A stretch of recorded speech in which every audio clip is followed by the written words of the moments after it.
Maayong hapon mga kaigsuunan. Mainiton nga hapon kanatong tanan, no? Inubanan sa mainiton nga mga pag-awit sa praise and worship ug sa init pagyud nga panahon ug uban kanato labi na taga-Gusa ug taga-Lapasan wa pagyoy tubig diri sa atoang dapita. Pagkainita gyud kaayo, no, ambot og nibalik na ba ang tubig sa inyong dapita pero sa amoa wa paghihapon. No, may na lang kay murag moagi daw ang fire truck, no, maghatag og tubig didto sa among dapita. Mainiton gayud nga kahaponon kanatong tanan, no. Salamat sa Ginoo sa iyang pagdala kanato aron sa hiniusa nga pagsimba karong kahaponon. Atong iduko atong ulo og mangayo ta og kaalam sa ato ang Dios. Ginoo, nagahangyo kami sa imuhang langit nung kaalam, samtang kami o Dios magtuon sa imuhang pulong ug nang hinaot kami nga ang imuhang balaang espiritu usab mulamdag kanamo kay kung wala ka o Dios wala gayud kami arang kahibalo ug dili kami o Dios makasabot ug mahimong maalamon labi na sa mga desisyon sa kinabuhi nga makahatag og himaya kanimo ug makadasig sa tagsa-tagsa namo ka mga kaigsuunan. Salamat sa imuhang pag-uban kanamo karong kabuntagon sa ngalan ni Jesus kami nagaampo. Amen ug amen. Karong panahon na mga igsuon, siguro dili lang pud karon apil na ni sa una nga kung adunay sikat kaayo nga salida sa TV man or sa sinihan, usually, ang topic ni ana nga mga salida o mga TV shows, mahimo pong topic sa ato ang tagsa-tagsa ka istorya sa ordinaryo nga kinabuhi. Naamangog ko'y nakita nga salida sa Netflix, no? Kung naay Netflix ninyo diha, pwede pod ninyo nilantawon. Ang title kay How to Become a Cult Leader. How to become a cult leader. Leader kuno sa kulto. Paunsa ka mahimong maayo nga leader sa kulto. Pagtanaw nako sa title pa lang, murag interesado ko ani. Kay dili ko gusto mahimong leader sa kulto. Gusto ko makahibalo kung unsay pamaagi nila, no, aron maprotektahan nato ang atoang mga katawhan dinhi sa GCAF, no, mga dili mosulod og unsa mang lain-lain nga mga kulto. And I tell you, it was very interesting. No? There were people nga, such as si Charles Manson, si Jim Jones, si Jaime Gomez, si Mars Hall Applewhite, na apoy mga Japanese leaders such as si Shoko Asahara o Korean nga pastor, iyang ngalan si Son Myung Moon, which I believe is naa dinhi pod ang iyahang movement dinhi sa Cagayan de Oro, which is called the Moonies. The Moonies. Very interesting kayo. Kay oftentimes, matud pa sa salida, ang pinakauna kuno nga bira sa tao, impluensya ni ining mga leaders of cult groups, kay ang wisdom nga naa kanila. Maayo kaayong mga tao, maalamon kaayo nga mga tao, madiskarting nga mga tao, maunang samtang ilahang i-communicate ang ilahang wisdom nga gikan sa ilang panghuna-una, mahingangha gayud ang mga katawhan ug moingon sila, moapil ko sa imuhang grupo kay maayo kaayo ka ug maalamon ka nga leader. Wisdom. Many of us are seeking for wisdom, knowledge and wisdom. Many of us kanang maningkamot sa atoang pagskwela in our education, seeking for more knowledge ug matud pa nila kung imuha kanang i-aplikar kana nga mga knowledge, now that knowledge becomes wisdom. Mao ganing kitang tanan ganahan kaayo sa libro sa panultihon or the book of Proverbs, because the book of Proverbs contains many wonderful thoughts and wisdom of the wisest person in the world, that is si King Solomon. And do you know nga dili lang si King Solomon ang gasulat sa Book of Proverbs, there were also wise kings such as si King Lemuel ug si King Agur. Wala man si Lemuel, murag kaganina siguro to ni Simba. Usa siya sa mga maalamon nga mga authors of the Book of Proverbs. This morning we will look into the Book of Proverbs, specifically looking into the wisdom of God, ang kaalam sa Ginoo nga ang atoang desire o ang atoang mga pag-ampo nga mugiya kini nato sa praktikal nato nga panginabuhi. And I believe the Book of Proverbs is a very practical book. Many of us can learn a lot from the Book of Proverbs. Ug mauna ang atoang desire nga atoang masabtan kini with regards to the wisdom of God nga iyahang gihatag kanato. And then how do we look at the Book of Proverbs in the light of the Lord Jesus Christ, in whom sa 1 Corinthians gaingon nga si Christ is the wisdom of God. Si Kristo mao ang wisdom sa Ginoo. And how do we deal with that, especially as we read the Book of Proverbs daily in our lives? So if we look at the Book of Proverbs, ang sentro gyud nga bersikulo niini, I believe is found in chapter 9 verses 10 to 11. I hope klaro no ang atoang PowerPoint, siguro dapat ilisdan ni siya og font.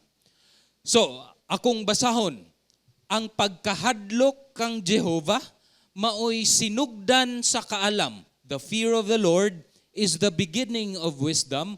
Ug ang kahibalo ni adtong balaan mao ang pagsabot. Kay pinaagi kanako ang imong mga adlaw pagapilo-piloon. In other words, a long life, pinaagi sa wisdom. Ug ang mga tuig sa imong kinabuhi pagapadaghanon gayod. The Lord bless the reading of His word. Wisdom. We love wisdom.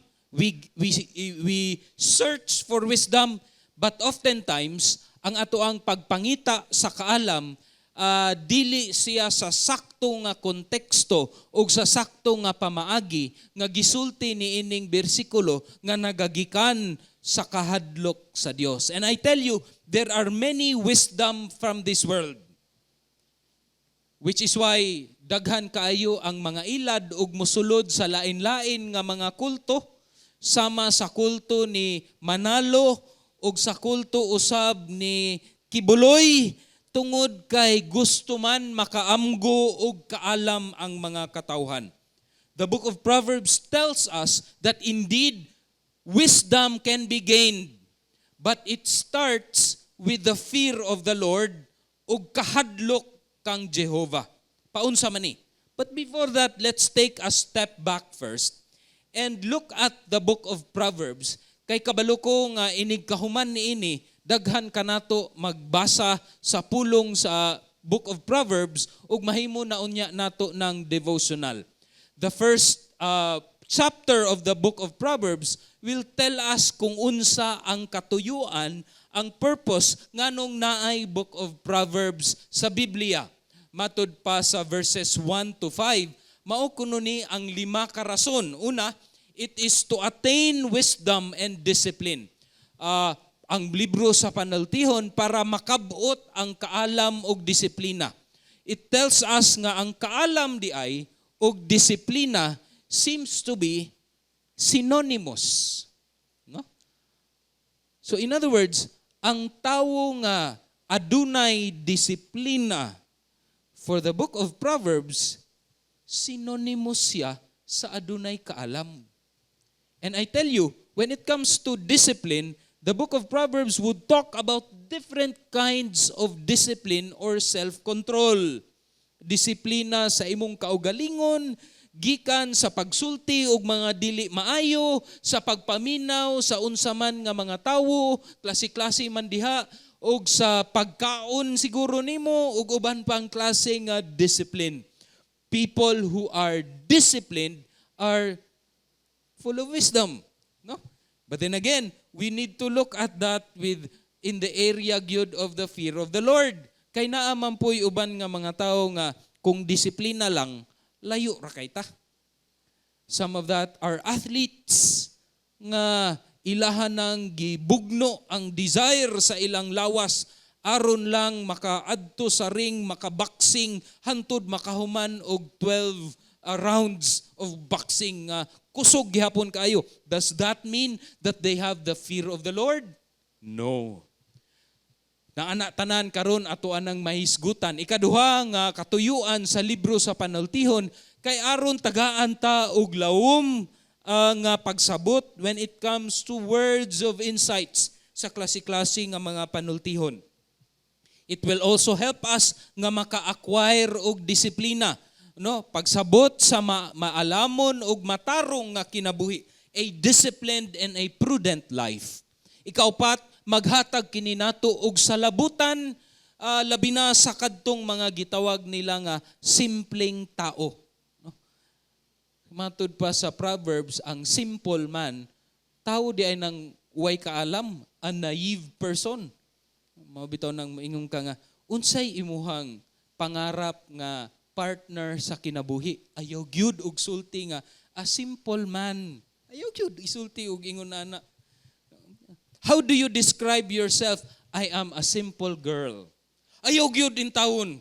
Because for the book of Proverbs, makita nato na later, that means usa na siya katawo nga devoid of wisdom. No? A simple person. Didto pas amua, eskwela kog college sa bukid sa Talamban sa Cebu. Ang simple kuno nga tawo kay way panutbrush, simple. Way ligo, simple lang nga tawo. Way pang kuan balbas sa iyahang bungot, simple lang, no, simple lang. Mao na siya, simple nga tao. But it will give wisdom to the simple or mga taong way kaalam, matod pa. Verse 5, ang pagsabot, ang purpose sa libro sa panultihon, mao nga sa pagsabot sa lain-lain nga mga sumbingay, mga tigmo ug lain-lain pa nga mga ginasulti sa mga maalamon nga mga tao. But what I love the most about the book of Proverbs, especially in chapter 1 to chapter 9, because it is actually a conversation sa usa ka amahan ug anak. Kapitulo 1 hangtod sa kapitulo 9, it is a loving conversation of a father and his son. Makita na nimo balik-balik. Verse 8, anak ko, my son, pamatiya ang pahimangno sa imong amahan ug ayaw pagabiyai ang pagtulunan sa imong inahan. Mubalik ni siya in the different chapters, also in chapter 3. Nibalik na pud siya, anak ko, ayaw hikalimti ang akong kasuguan, the father speaking, apan pagbantayi sa imong kasing-kasing ang akong mga sugo. And this is what I love about the book of Proverbs because it highlights the beauty of a relationship sa usa ka amahan ug sa usa ka anak.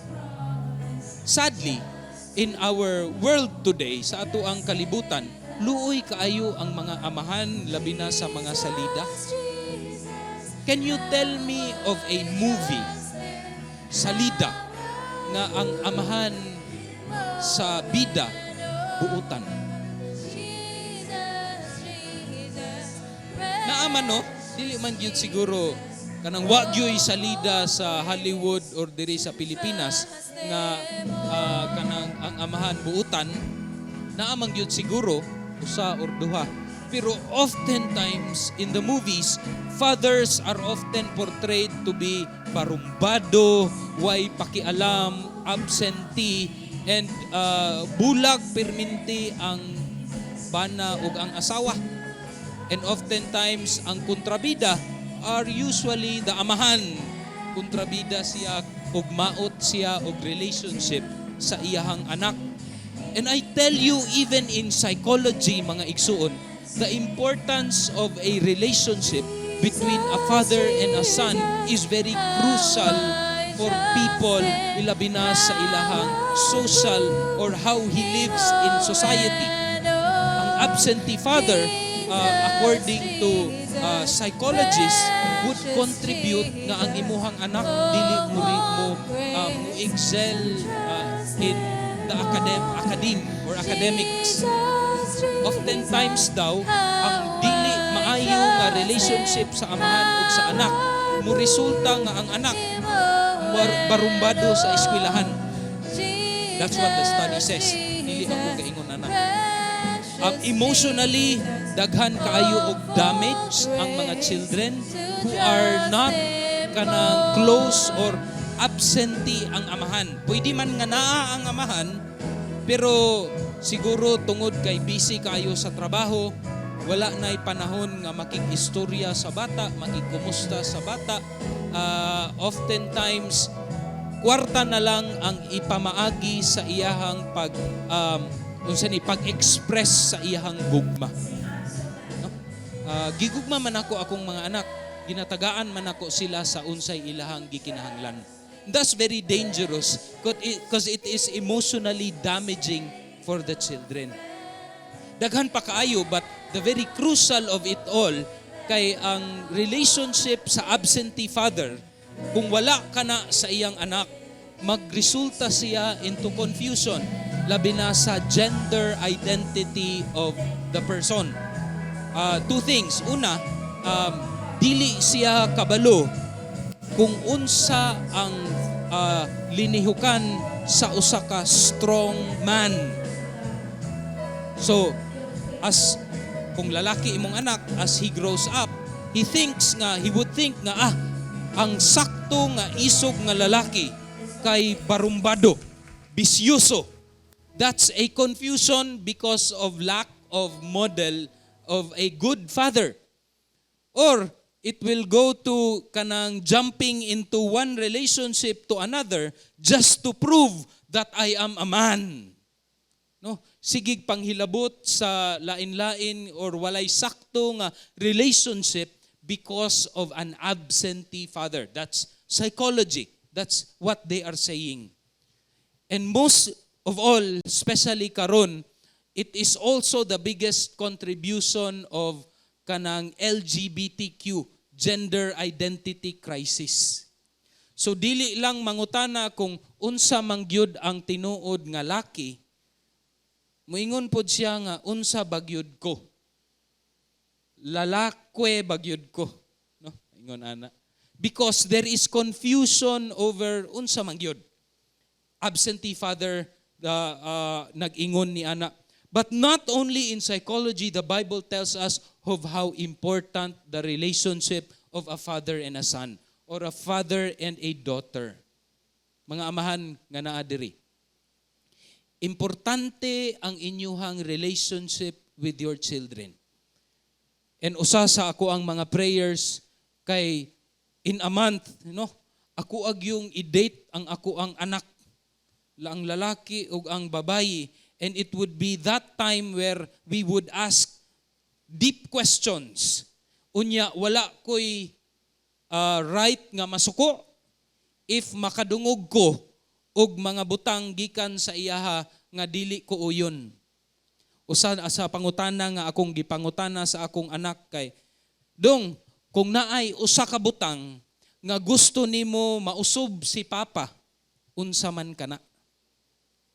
Bugat na siya nga pangutana, but I need to answer that question or I need to ask that question para makabalo ko kung unsa gayoy kasing-kasing sa akong anak, batok kanako. Fathers, we need to have that time. We need to ask deep questions. Bisan og mahadlok ka sa tubag, you don't have the right to kanang masuko kay mauma na ang iyahang giagian sa imuhang pang-adlaw-adlaw nga treatment sa iyaha. The book of Proverbs tells us kung unsa ka importante ang atuang nagain nga kaalam nga atuang ipasa sa atuang mga anak. Because our children are very gullible. Kung unsa ra na ilang makuha, diretsoon abi na nila nga mao na gyud na. Kung unsay madungog nila sa ilahang teachers, abi ni nila mao na gyud na. Unsay ilahang madungog sa ilahang barkada, abi na nila mao na gyud na. We need this, fathers. And I tell you, kung dili nato na mabuhat, if our children are not fed by the wisdom of God, there are three characters in the book of Proverbs that will tell us nga mauni ang resulta. This is the automatic outcome of people nga walay kaalam nga gikan sa Ginoo. I call this the unwise characters or personalities within the book of Proverbs. Una ni ana is the simple. Mao lagi nang ayaw gyud mo ingon nga simpleng babae ako or simpleng lalaki lang ako. Because this is usually a bad thing when it comes to the book of Proverbs. There is also the fool, ang buang-buang, ug ang ikatulo, the scoffer. So this is a progression nga kung dili nimo matudluan ang usa ka tawo sa kaalam sa Dios, ilabi na ang imuhang anak sa kaalam sa Dios, he will go from being a simple to a fool and to a scoffer. Unsa man kining mga tawhana. The simple, gikan kini siya sa Hebrew noun which is peti, which means or ang verb form ni ining word nga peti means kanang nailad, deceive or seduce. So ang pasabot di ay sa pulong simple is somebody who is easily fooled, easily led, easily gullible or kanang dali ra mailad, a person who is silly. No? Dili kanang halang, no? Silly man na siya. Kanang dali ra mailad nga tawo. No, ingnon nimo nga adto diring dapita kay naay chocolate mo adto gyud na. No? And these are signs of children and these are signs especially for teenage people. Atong mga kabatanunan. Very gullible. Maunang bantayan gyud na natong mga TikTok ug uban pang mga naa sa social media. Ilabi na kung ang imuhang anak are spending 3 hours, 4 hours, to 10 hours in social media. In fact, during sa pandemic, ang rise of usage of social media shoot up. Nga nakaingon ang usa ka psychologist nga kung ang imuha kunong anak or kung ikaw, you are using social media for more than 10 hours, it is most likely that you have depression. Aduna kay gabattle ka og sadness og emotional nga problem in your heart. The unwise character is somebody who is gullible. Matud pa usa siya ka tawo nga mentally naive, no, kanang kulang pa sa kaalam kung unsay isulti nimo, he is like a blank slate. Iyahan ng dawaton og isip thinking mauna gyud na ang kamatuoran. It is a person that is irresponsible. Matud pa sa Proverbs 1:32. Ug ang iyahang pagka-irresponsable mo resulta na sa iyahang mahimo siyang at risk. Mahimong dangerous ang iyahang kinabuhi. Ug matud pa sa Proverbs 19:25, usahay kinahanglan nimo siya og object lesson. Kana bitawng naakay duha ka anak or tulo ka anak, kinahanglan nimo usahay ipakita nga bunalan nimo ang kamagulangan aron ang mga manghud makasabot. That's an object lesson. Kaganina kay gidisiplina sa akong asawa ang akong babayi nga anak kay nag-disobey man while she was still at church. So I praise and thank God kay gibuhat niya kato atubangan sa magulang nga anak, so that it could be an object lesson for the kuya nga disobedience is something that is not tolerated at home. Umaunang pirting hilak, pila ka oras sigig hilak, hantod nakatulog na lang. Usahay pod dili pud ta pailad kay maayo pud ni mangilad ang atong mga anak, no? Hilak-hilakan ra ka, hilak-hilakan ra ka, mama, I don't love you anymore. Sige na lang. No, okay na lang. Tanaw na lang kag salida diha. Because they are, maayo pod ni silang mga mangilad pod sa atoa, dili gyud pwede. we need to be in wisdom, we need to stay kanang dili mabali-bali ba? So that they will learn. Kining mga simple nga mga tawo, if left on his own or her own, mo-regress siya into a immoral person. Murag magka-downgrade ba lugar, dili mo upgrade. Kung pasagdan lang na nimo, dili nimo disiplinahon, it will digress into becoming or regress into a immoral person. Kana bitawng mga kriminal, wala man na nga ni automatic criminal na dayon sila. It started out with probably as simple as nanguhag 5 pesos gikan didto sa imuhang bulsa. Ug tungod kay wala nabantayan or wala gidisiplina because the father is absent, makalusot ra di ay ko. Started out small into becoming things nga dagko na dayon. Pero ang kondisyon sa usa ka simple nga tawo, pwede pa na siya usbon. It could be rectified and corrected. And of course, that would take a good discipline, an object lesson, a father that loves his children so much to a point nga iyahang disiplinahon ang iyahang mga anak. But again, left on his own, he or she prefers to reject knowledge. No? Matud pa sa Proverbs chapter 1, verses 22 to 32. Dili ra gyud na siya maminaw. Dili gyud na siya maunang kinahanglan gyud nga adunay disiplina, adunay sakit nga mabatian aron ang pagtudlo mutultol sa kasing-kasing ug sa hunahuna. From being a simple man, a man who is naive, gullible, kung mapasagdan na siya, the book of Proverbs said, nga mahimo siyang fool, usa ka buang-buang. This is the Hebrew term kesil, and ang most common nga term of fool sa book of Proverbs is repeated 49 times. Pasabot niini, usa ka tawo nga buguon, a dullard, kanang habol ang panghuna-una, a fool, usa ka buang-buang. Kini siya ka tawo, he is undiscerning, di siya kabalo kung ang iyang gibuhat karon aduna bay consequence in the future that might be bad for him. So wala siya ingon ana nga panlantaw. And even dili siya maminaw kung sultian siya nga uy buhatag yun na, di ba, mapriso ka.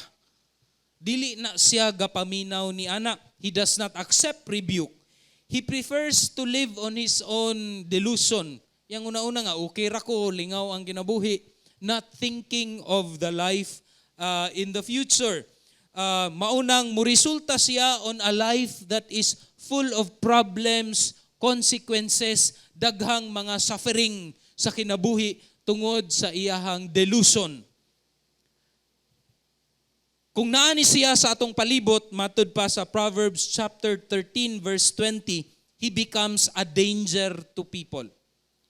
Not just a danger to his own, but a danger even to people around.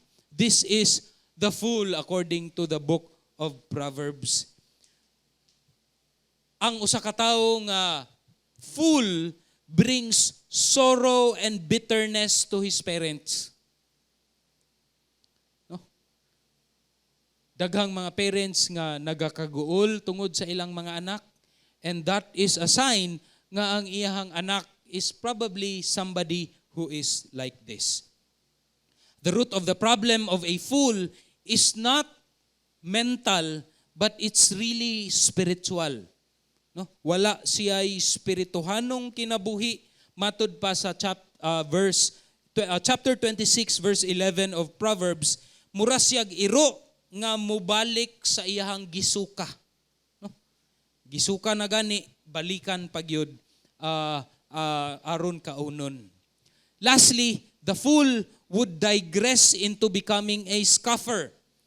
Ang scoffer or ang word nga lutz in Hebrew, ang pasabot niini to brag or speak boastfully. Ang usa ka tawo nga grabe na gyud sa kabilib sa iyahang pagkabuang-buang nga iyaha na kining igapanghambog sa mga tawo kung unsay iyahang panghuna-una. Unya nalipay siya niini samtang nahimo siya iskandalo. Mura siya og bragging nga mahimong iskandalo or kanang ginatawag nilag palingkiro o palingkira, no? Nga mahimong iskandalos. He or she is prideful, haughty.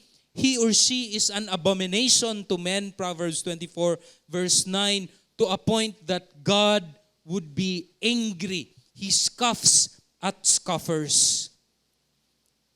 Ang problema pag yun ani kay murag wala na ni murag lisod na gyud kaayo ni luwason kining tawhana. But we know Jesus says nga maybe it's impossible for man but everything is possible to Jesus. No? All things are possible with God.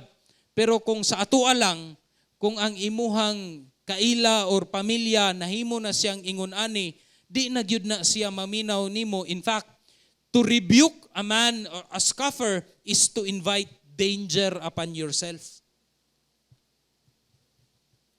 So, matod pa sa book of Proverbs chapter 22 verse 10, it would be better to remove a scoffer so that peace can be attained. No? Labi na og naa sa simbahan, ingon ang Proverbs, papahawaan na lang na kay mo cause man na siya og division og kagubot.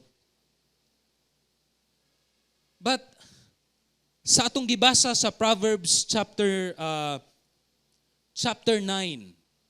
verse 10 to 11, for a person to attain wisdom, there must be the fear of the Lord.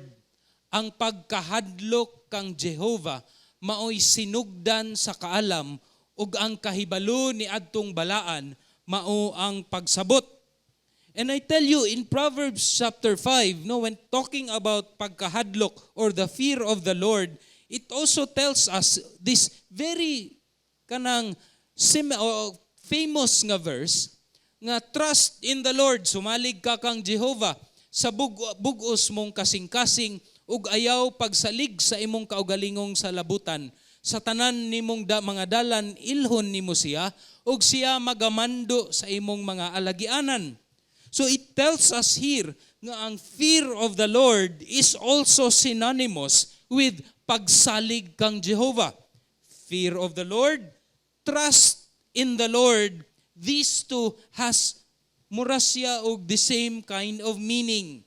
Kay kasagaran manggod sa atoa, permiro na kung pagkadungog aning fear of the Lord.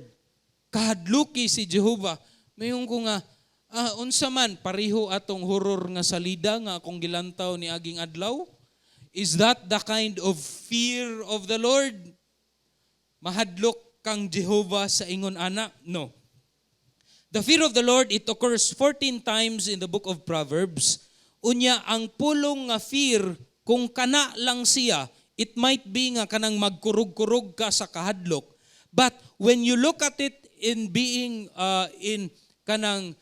nahiusa siya sa pangalan sa Ginoo, the fear of the Lord, it means some kind of awe o reverence, pagkahingangha. Tungod sa kabantugan, tungod sa kapowerful sa Dios, mahingangha ka kung unsa siya ka-glorious, kung unsa siya ka-mahimayaon. Now, in the borders of United States of America ug sa Canada, naay tulo ka dagko nga mga rivers nga nag-collide sa usa ka lugar. Ang usa ka river or ang falls ni ana nga river gitawag siya og the Bridal Veil Falls. Ang usa pod gikan sa Amerika is gitawag siya American Falls. Ug ang usa nga gikan sa Canada gitawag siya og the Horseshoe Falls. Ang combination ni anang tulo ka falls, it has formed into what we know as the Niagara Falls. Something that is so amazing, something that is so powerful, nga accordingly, it could fill a 2,400 cubic meter nga pool in 1 second. Ingon ana siya ka massive nga waterfalls. Ingon ana siya ka powerful nga waterfalls nga before the Indian nga mga tribes that were living around the Niagara Falls are afraid to go to that falls because they thought that there is a spirit that is living in that place. Di sila magpaduol. Kaya nga naman, kay samtang gapaduol sila sa Niagara Falls, kanang ang fog that would form because of the mist of the water would cover their eyes. Nga di sila makakita sa unsa tong kagkatsada sa falls. They would only hear kung unsa siya kakusog because of the thundering sound of this amazing Niagara Falls. Now when you look at this is the same as the fear of the Lord. When we recognize that He is the Creator, it seems like kung naasta sa iyang atubangan because of the reverent awe and respect that we need to give to this amazing falls, muratag ma-paralyze. No? Just like that, the fear of the Lord is not a paralyzing terror, but a reverent awe and respect for His immense wisdom, power, and love. Just as we would never approach the Niagara Falls sa ihang end, pareho sa tribes, the Indian tribes there, without caution, also when we approach the Father, we must approach Him with humility, acknowledging that He is sovereign, powerful, and He is the creator of everything. In fact, the fear of the Lord should give us great comfort. It is like finding refuge in the arms of a loving parent when we are surrounded with storms.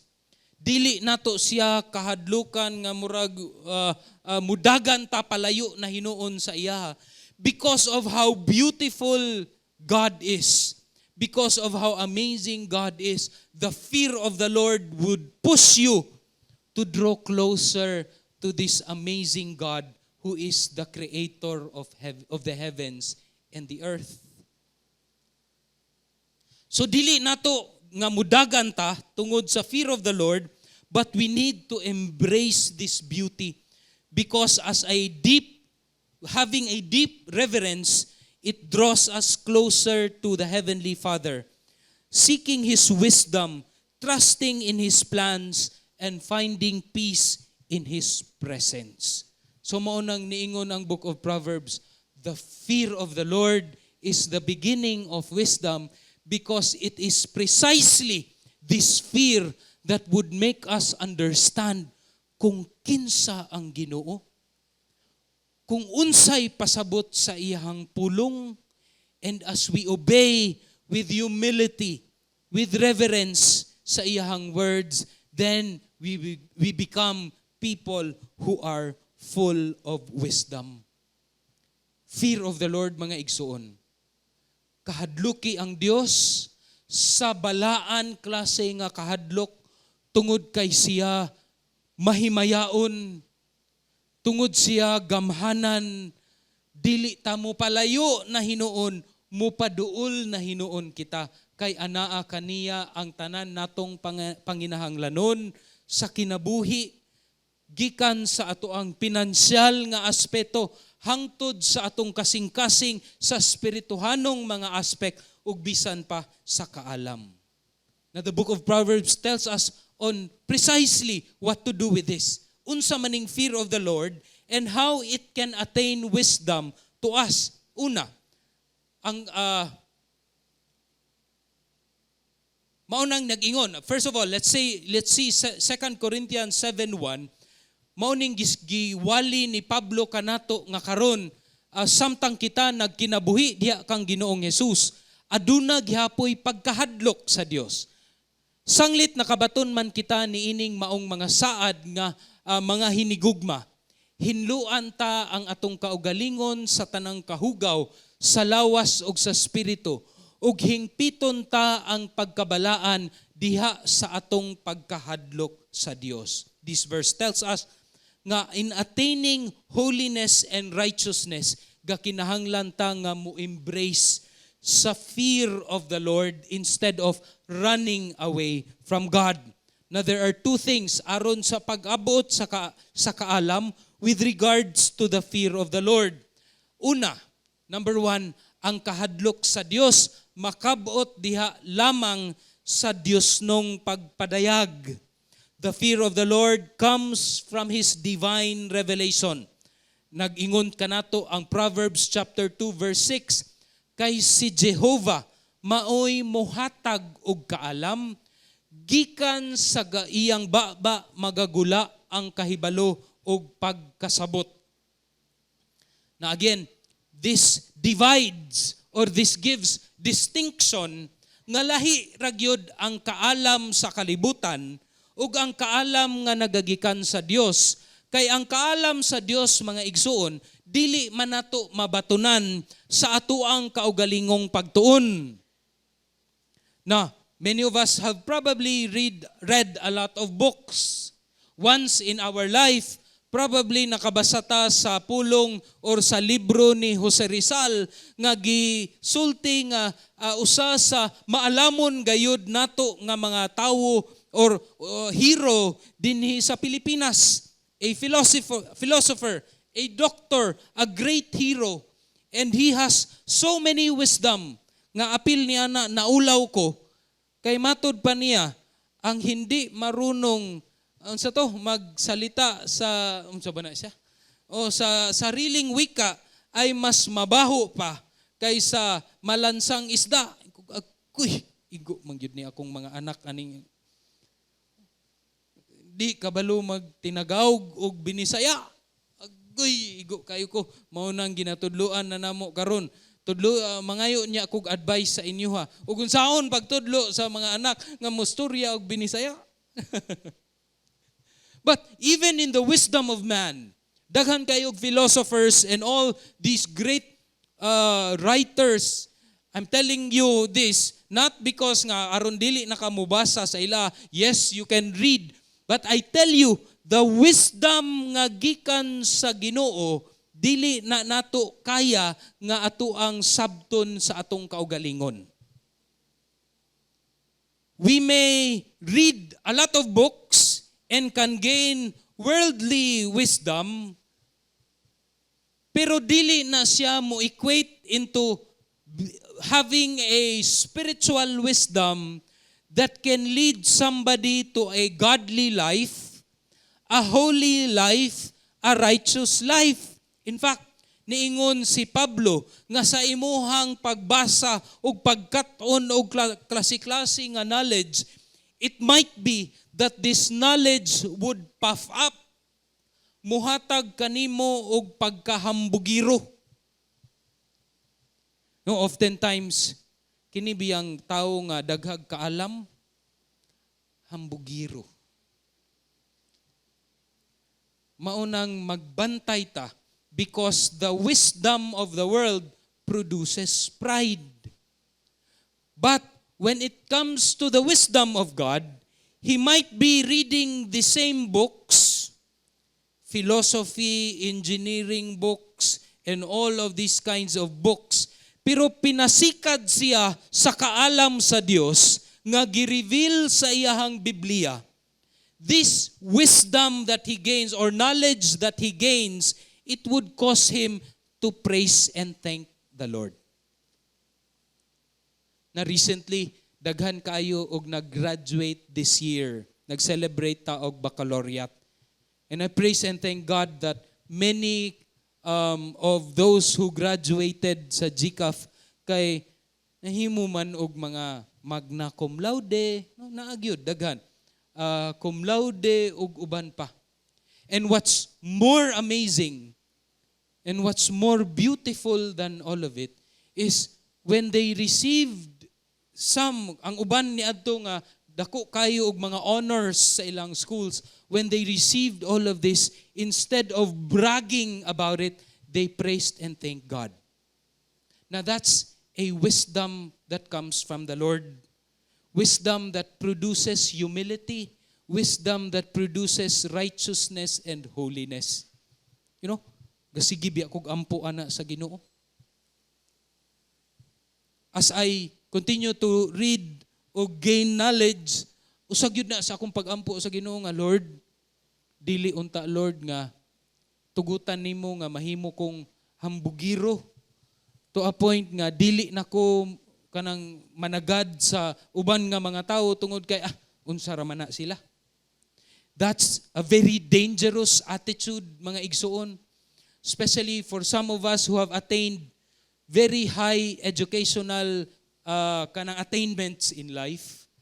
If that or knowledge produces pride, now that knowledge does not come from the Lord. It comes from this world. You know, Jesus Christ is called in John chapter 1 to be the Word. In the beginning was the Word, and the Word was with God, and the Word was God. In verse 16, the Word became flesh, that is the Lord Jesus Christ. Now, John chapter 1 is actually a very good literary reflection of Genesis chapter 1. Genesis chapter 1 begins also with the words, "In the beginning, God created the heavens and the earth, and God said, 'Let there be light.'" God used words in creation. Let there be light. Sa 7 days of creation, God used words, and the word became nahimong creation. And that is so beautiful. Kay gikan sa mind ni God, ang iyahang plans on what creation is supposed to look or how it is designed in His mind when He spoke of His sa mga pulong nga nigawas sa iyahang baba, those things that are in God's mind nahimong unsa ni kanang nakita, nahimong matter. It now becomes not just something abstract, but now imo nang makita. Now when God says that Jesus is the Word, Jesus is actually the one who created the heavens and the earth. As God said, "Let there be light." Gikan sa wisdom ni God, si Jesus maoy nagbuhat ni adtong tanan, and He is known to be the wisdom of God in the book of 1 Corinthians. Kay kung unsa ang naa sa utok sa Dios, sa hunahuna sa Dios, si Ginoong Jesus man ang naghimo nga matter or nahimong nahulagway or nahimong tinuod, which is why the book of Corinthians says that Jesus is the wisdom of God. And in Colossians, in the book of Colossians, Jesus also is the perfect revelation of the Father. Na I tell you, nganong ako man ang gisulti, mga igsuon?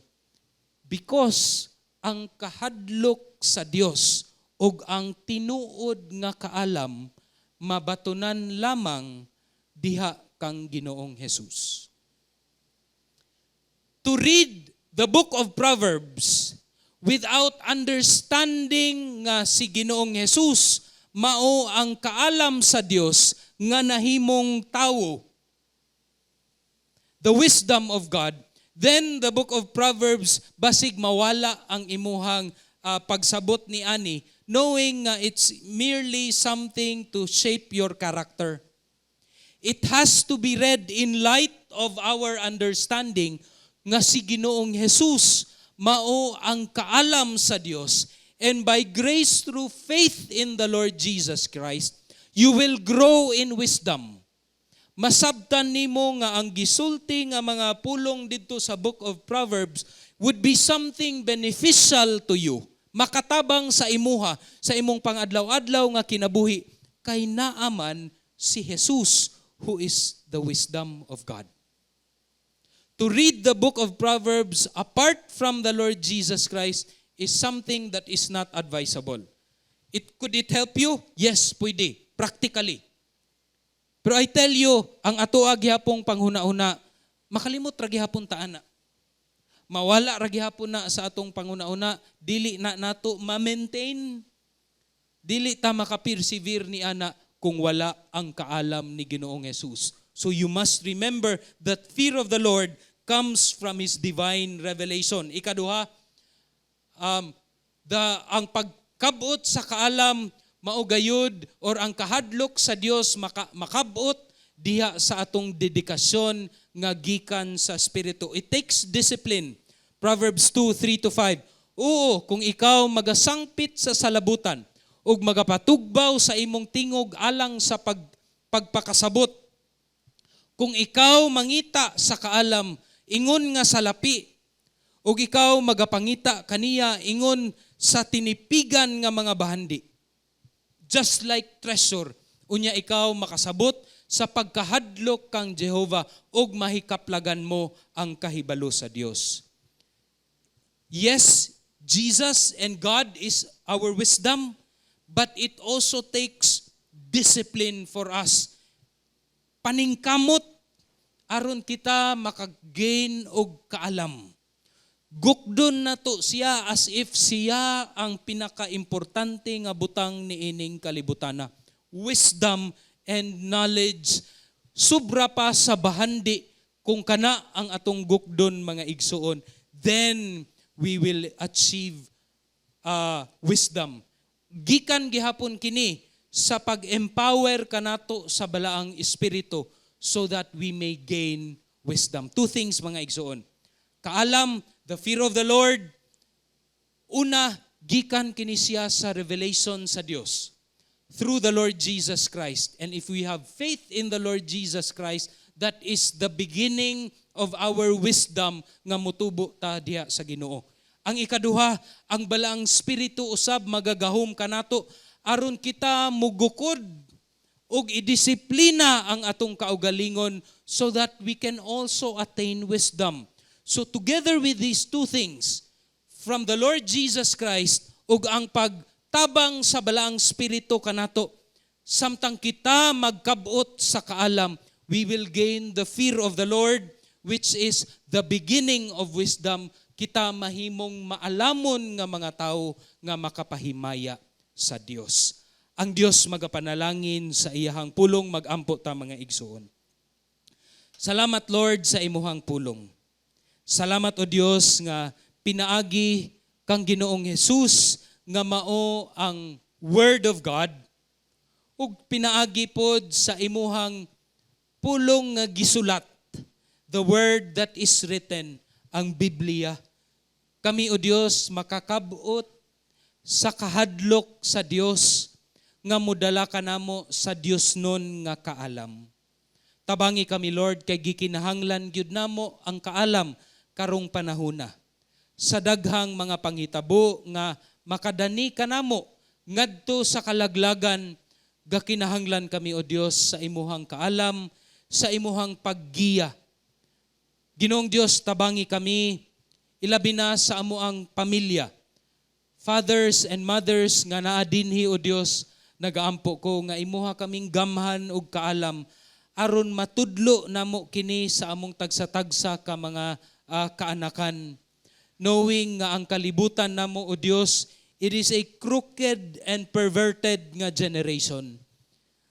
Lord, ayaw tuguti o Dios nga among mga kabatanunan mga saag moabot sa mga filosofiya ug mga ideologies ni ining kalibutana nga makalaglag kanila hangtod o Dios ngadto sa kinabuhi nga dangerous ug eternally damning nga kinabuhi.